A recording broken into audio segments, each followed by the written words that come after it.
YouTube, and Apple Podcast. And if you're on Apple Podcasts, please leave a rating and a review. It will help us out tremendously. And visit us on thesportscast.net, thesportscast.net for the latest and greatest in sports.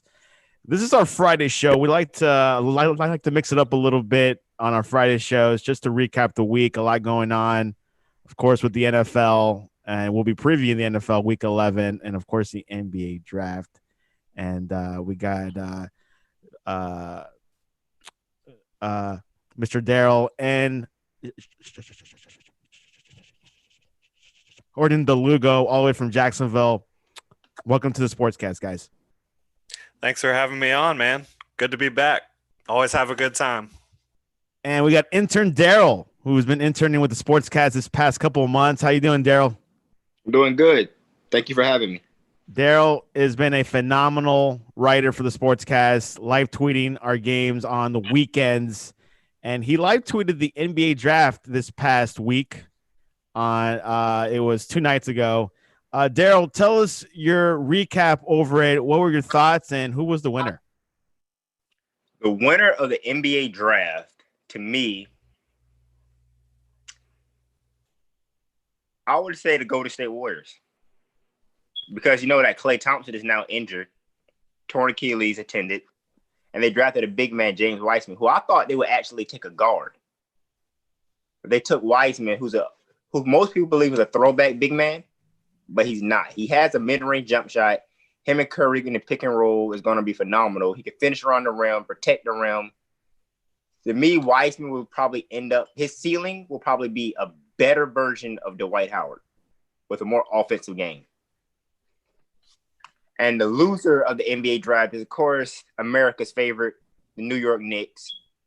I don't see why they took a power forward when they have like 5 power forwards already. Obi Toppin is a better version of Julius Randle with a mid-range game. He can shoot threes, but so can Randle. So it's like, we don't need a guard. They should have took Tyrese Halliburton.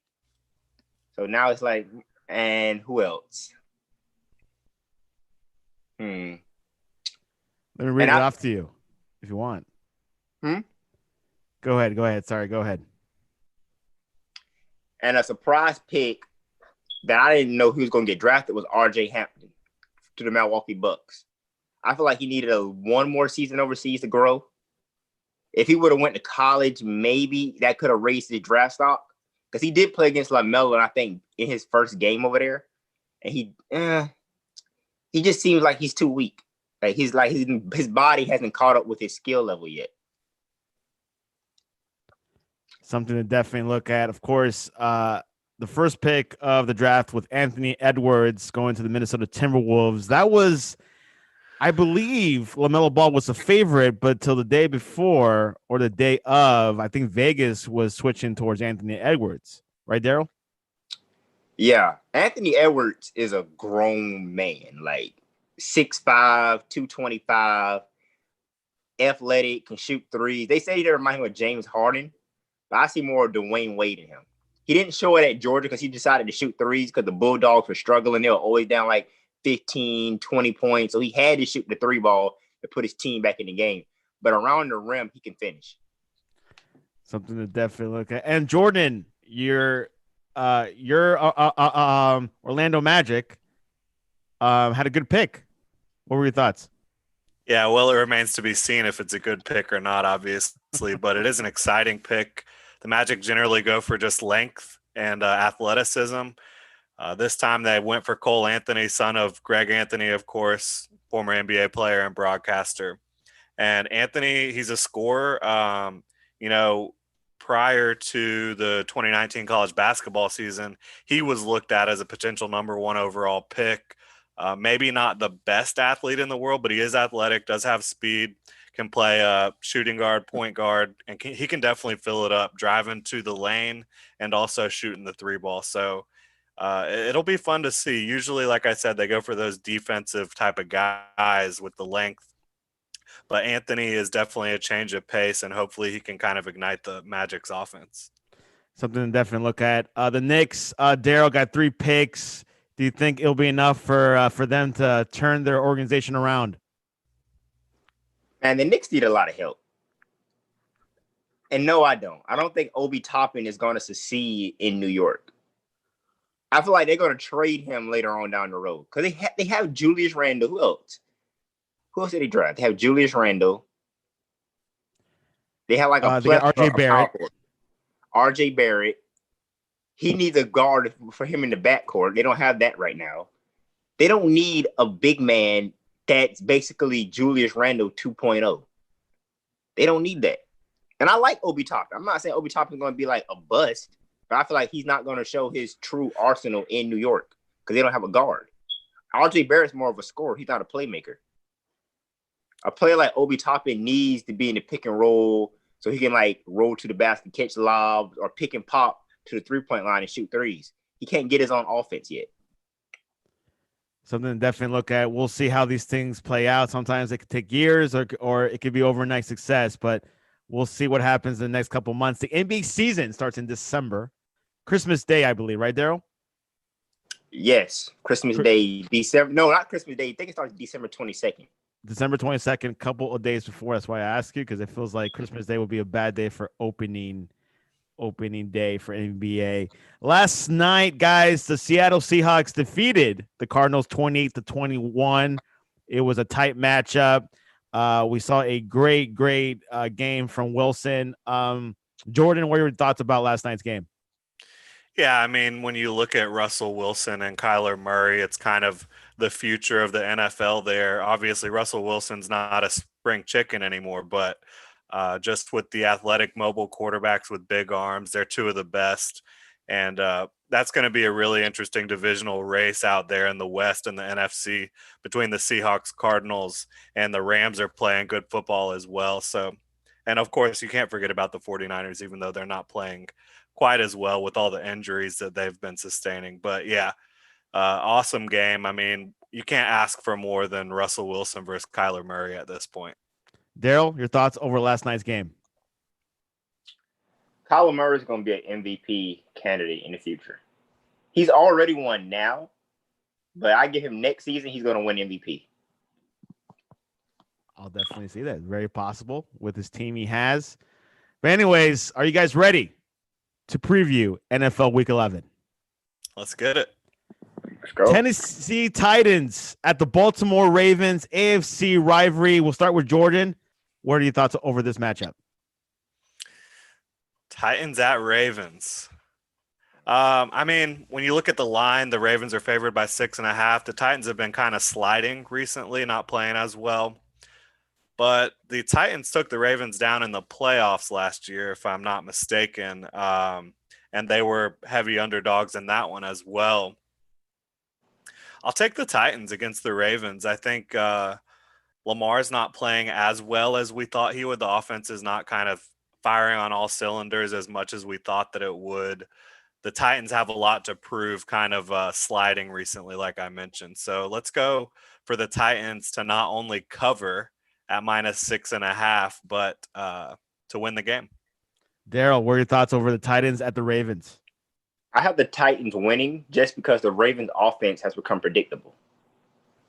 I have them winning 30-24. 30-24. Let's go to Carolina. Lions at Carolina. Who do you got, Jordan? So Lions at Panthers. I'm going to take the Panthers. I think they're better coached. I think their defense is playing better than the Lions defense. And you like what you see from Bridgewater and the receivers, and especially Curtis Samuel. He's really come on this year, become a really versatile weapon for the Panthers. And of course, you've seen what Robbie Anderson has been able to do down there in Carolina. So I'll take the Panthers. Daryl? I'll take the Panthers also, just because I never take the Lions. Ever. That's a good point. That's bad money, taking the Lions. So I'm taking Panthers. Detroit needs a victory to get back to .500 season, so we'll see how that goes. Let's go with the Cleveland Browns at the Eagles. Could be an easy game for the Browns, but it is in Philadelphia. Daryl, who you got for that one? I'm gonna take the Eagles. In a very close, tight game. I don't have much faith in Baker Mayfield like everybody else in the world does. So I'm taking the Eagles. Jordan DeLugo, who you got? Yeah, no Myles Garrett for the Browns, it looks like. He was just placed on the COVID list. So I'll take the Eagles as well. Oh, my gosh. Interesting. Yeah. One player can make a difference. I mean, it's not just Myles Garrett, but when you look at the type of impact he's had for the Browns this year, I mean, no Myles Garrett, the Eagles and the Browns, it was already kind of a toss-up. So I'll take the Eagles because of that. Patriots at the Texans. The Patriots are still in the hunt for a division title. Jordan, what's going to happen at NRG Stadium? This is an interesting one, right? You've got Romeo Crennel as the interim head coach for the Texans. Obviously, he worked with Bill Belichick for a long time in New England. Texans are struggling. Patriots aren't too much better, in my opinion. I'll take the Texans offense to get it going against the Patriots this week. Daryl, who do you got, the Texans or the Pats? I'm taking the Patriots. It's probably good money right there. I'm taking the Patriots.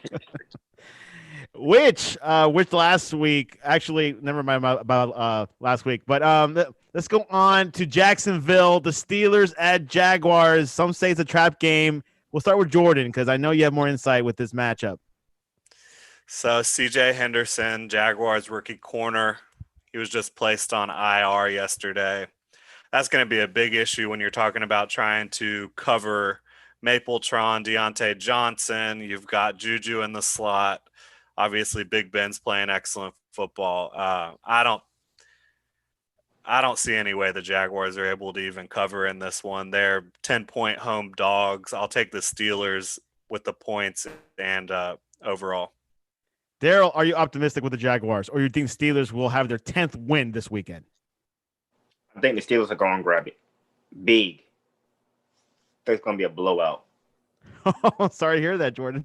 Yeah, I mean, I there's two possible scenarios, a blowout and a close victory for the Steelers. The Jaguars have been playing better football lately, only losing to the Packers by 4 points last week. They almost beat the Texans the week before. So they have been playing better football, but it's going to be tough with no CJ Henderson. And, you know, this is just a very inexperienced group. They're 1-8 for a reason. And the Steelers are obviously undefeated for a reason as well. They're playing great on offense. They've got an elite front seven, got Minkah Fitzpatrick roaming the back end on the secondary. Yeah, I don't think the Jaguars can cover in this one. Jordan, the Jaguars kept it tight with the Packers last weekend. Right. Was there something that you were noticing, or they just got lucky with the Packers? I mean, the weather conditions made it difficult to score points for either team. It was very windy, very cold game. But the defense is playing better football than it had. Obviously, not having CJ Henderson out there is going to hurt in that regard.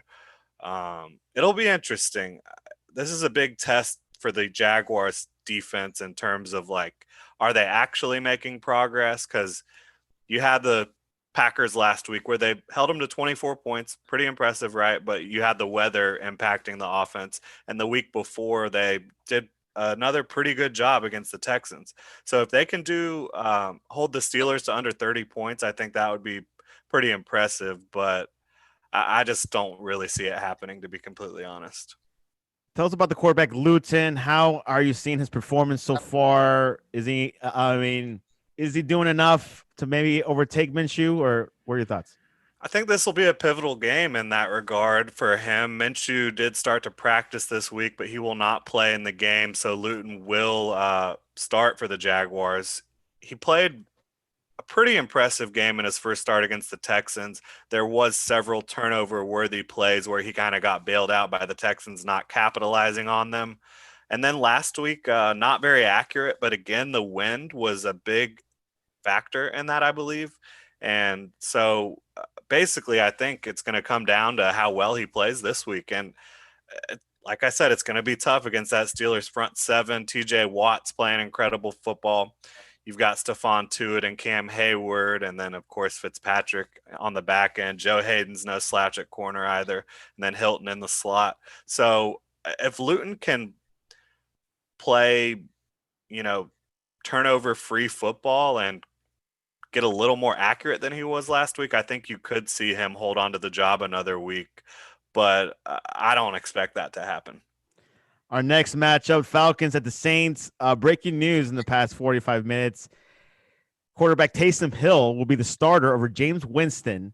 This is late breaking news. Jordan, do you think this will change the paradigm a bit? Like, what are your thoughts?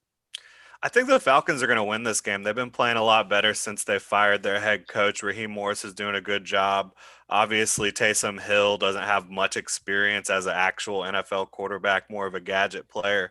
So, I think the Falcons will go in and get a W with Matt Ryan and Julio Jones both healthy. I'm not sure what Calvin Ridley's status is going to be for that game, but they've been playing better football, like I said, in recent weeks. And even when they got off to that terrible start, there was 3 games, I believe, they were leading in the fourth quarter that they ended up losing. So, yeah, I'll take the Falcons in this one.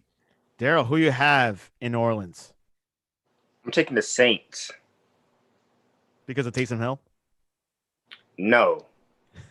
I'm taking them because of Alvin Kamara.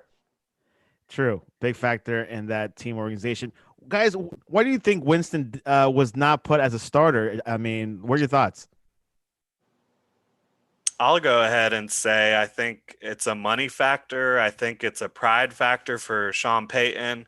He's been all aboard the Taysom Hill Express for the last several years. They spent the money to bring him back this offseason. I just think that Peyton thinks that Hill can play quarterback. I don't know if I'm with him, but we'll see how it all works out this week. Which is interesting because I was reading an ESPN. ESPN is saying good things about Taysom Hill and everything. We got Ryan Krista, upstate New York, another Gators fan. Welcome to the Sportscast. Santiago. Hey, Ryan, your connection is not good. We might have to have you call in instead. Yeah, anyways, we'll move on a little bit. Let's go. Bengals at the Washington football team. On college. Yikes. Hold on. He's a little bit. We'll just mute him for now, and we'll tell him to call in instead. Bengals at the Washington football team. Jordan, another, low, not good record teams. Who do you got for that one? Yeah, it's interesting with this one because you've got the Bengals, their high-flying offense versus the Redskins, the football team. They've got an excellent defensive front. They're playing very well on defense, so it's kind of like an offense versus defense type of battle there.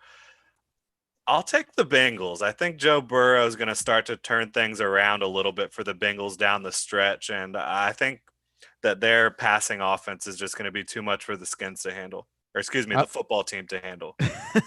I missed that name. Anyways, Daryl, what are your thoughts? Bengals at Washington football team. Joe Burrow is playing, by the way. I'm taking the Bengals in a tight game. Tight. It's going to come down to the fourth quarter. It's funny because it feels like there's a lot of these bad games the past couple of weeks. I'm not sure if it's a COVID thing. Anyways, Dolphins at the Broncos. Dolphins are in a roll, Jordan. You think they could beat them in Denver? Yeah, they'll keep rolling. I believe the Broncos are having to trot out Brett Rippon. That's not good.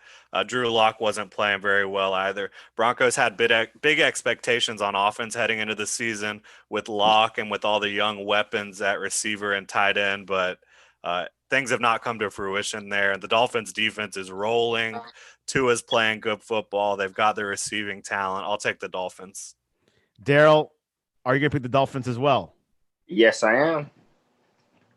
I'm gonna have big faith in Tua Tagovailoa. Like he said, the offense has been booming. Defense has been playing well.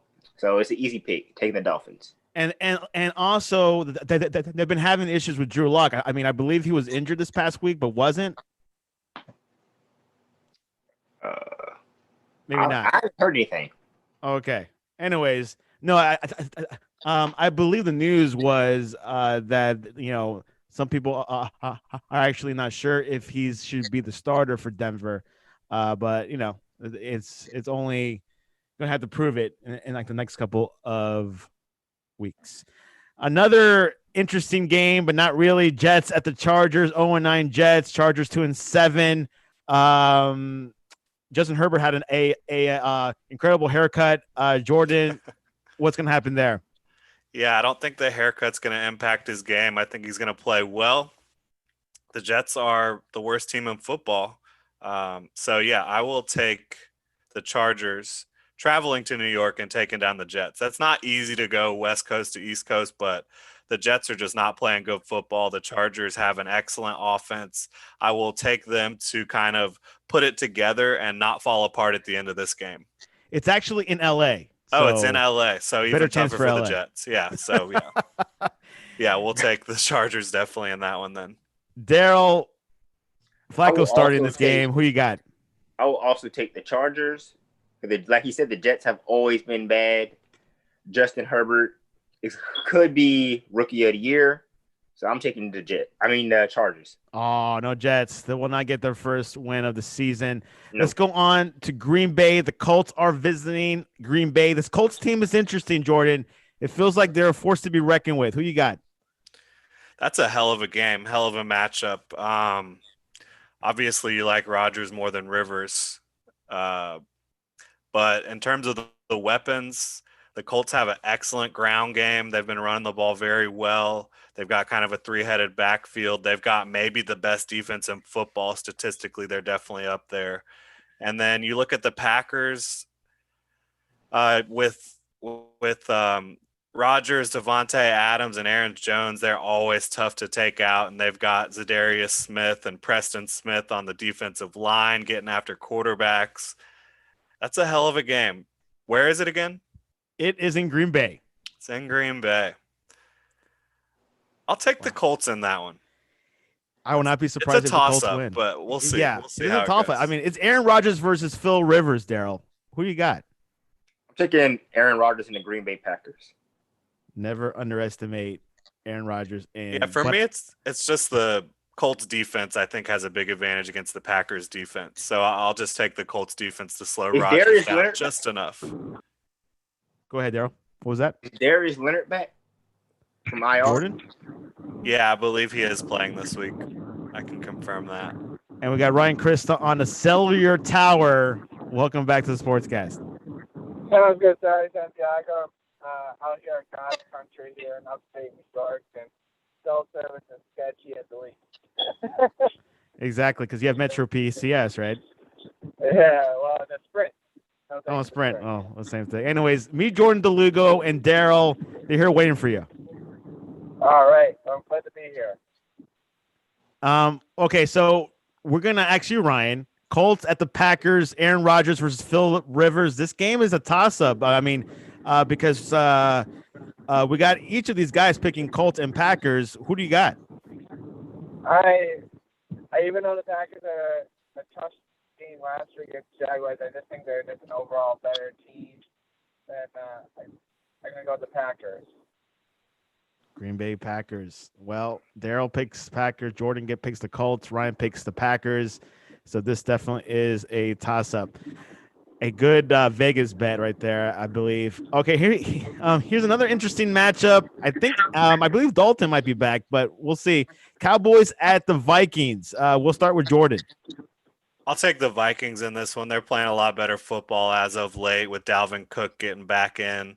Andy Dalton, I don't think is going to matter regardless. So, and it is in Minnesota, so I'll definitely take the Vikings to take care of business against the Cowboys.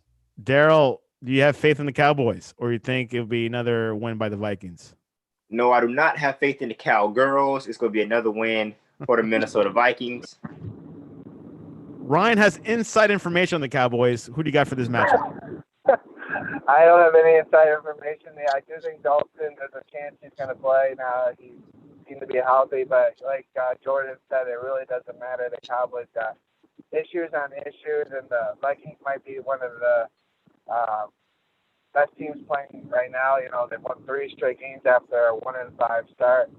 Good balance. You know, I think when they have a good running game, Kirk Cousins is a very good quarterback. So I'm going to go with the Vikings.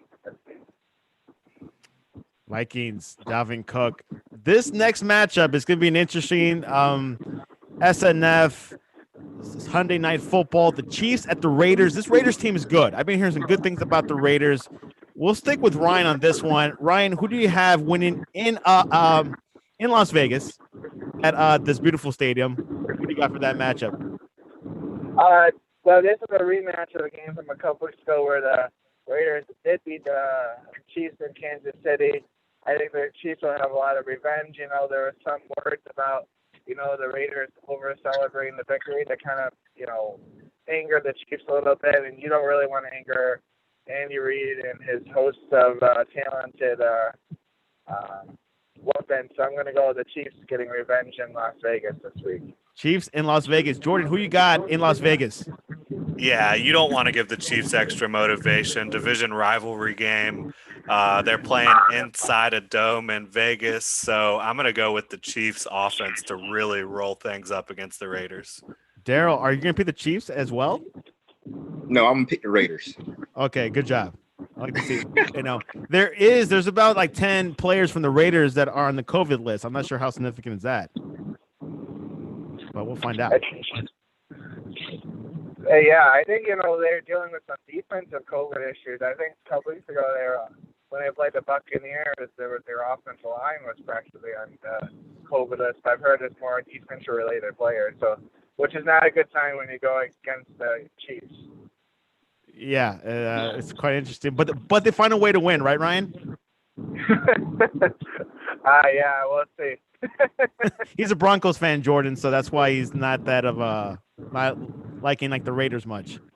Well, Raiders or Chiefs, right? No, I mean either, you know, last week, you know, the Broncos played even with the Raiders in the first half, then Drew Lock threw an inexplicable interception at the end of the first half, and they never got their mojo back. And the Raiders are a good team, and they run the ball. You know, Josh Jacobs and Derek Carr, you know, kind of the resurgence of Nelson Aguilar on the outside. It's a very good team with Waller as a tight end, but the Chiefs, I think, are just an overall better team. You know, I don't think you can beat, you know, when that. I just don't see the Raiders being the Chiefs twice in 1 year. It is true. It's hard to do that in the NFL. Before we go, guys, let's talk a little bit about Florida. They play Vanderbilt. Jordan and Ryan, how do you see this matchup? We'll start with Jordan. Yeah, can the Gators put up 60 points again against an SEC opponent? Hell of an offensive performance last week. Kyle Trask is, in my mind, I think he's the front runner for the Heisman at this point.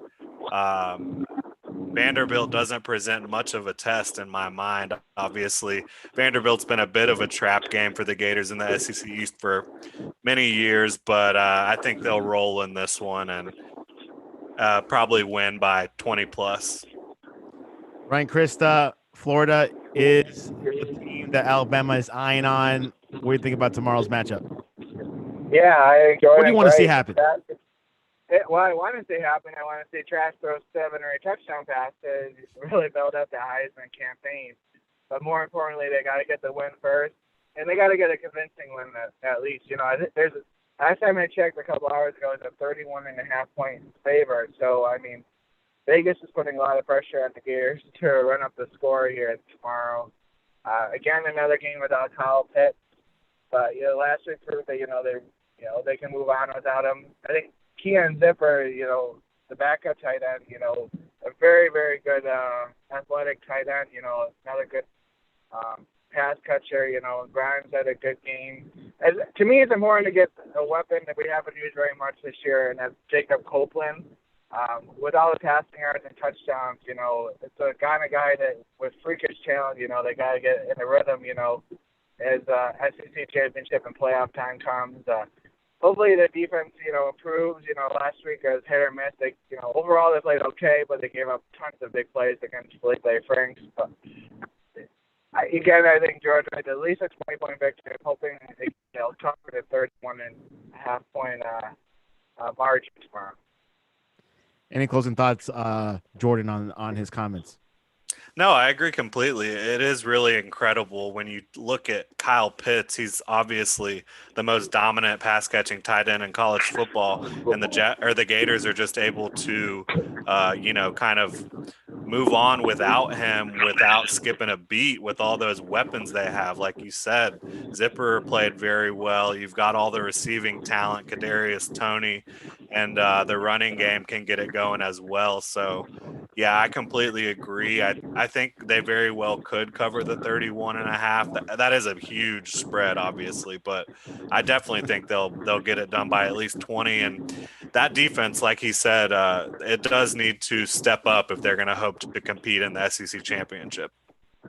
Yeah, I mean, my closing thoughts on this, I think obviously Travis is having an incredible year, but there's going to be games where you're going to have to run out the clock in a close game. It'd be nice to I think the O-line's doing good, pass protecting, but they haven't really been able to ball up threat, in the running game. It'll be nice to get Pierce and Malik going consistent, along with Naquan. They're all good pass catchers. It was just all against Georgia.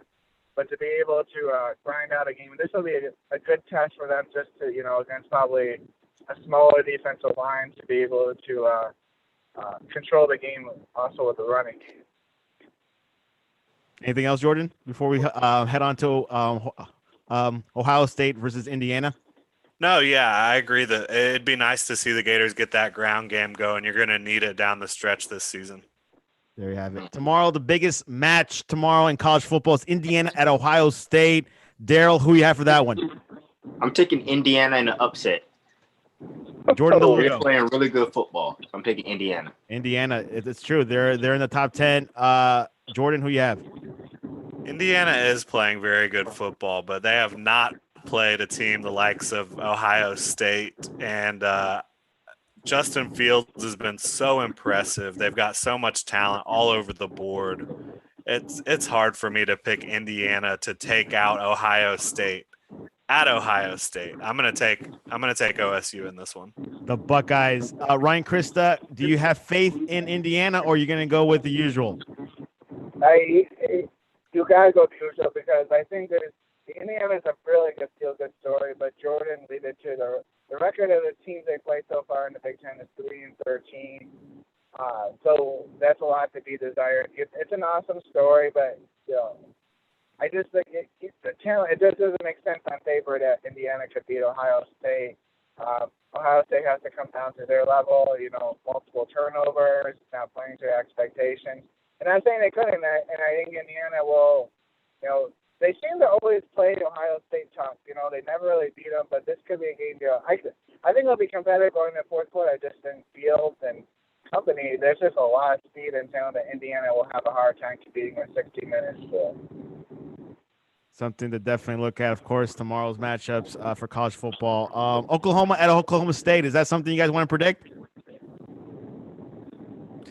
I'll take Oklahoma State. Jordan? I'm not sure about that one. I haven't been following the Big 12 too well this year. I do know Oklahoma hasn't kind of lived up to their usual expectations this year, so I'll take OK State too. Go Cowboys. Ryan, Krista, who do you have for this Oklahoma rivalry derby? I mean, I'm always like a classic Cowboys guy from Oklahoma State. Maybe it's a black and orange color combination. Mike Gundy's a fun guy to root for.